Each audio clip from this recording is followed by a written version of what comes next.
Hello, good morning, good morning.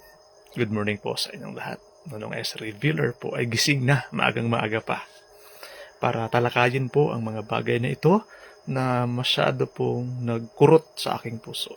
Ito po yan.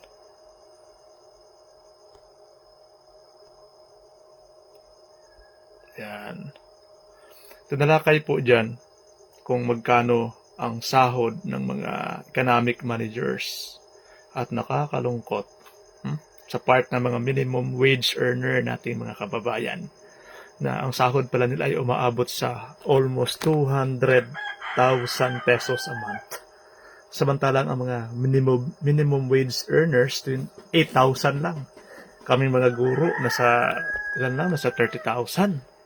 Kita niyo po, ano pa ba talaga ang ginagawa nila? No? Mas marami bang trabaho, mas mabigat?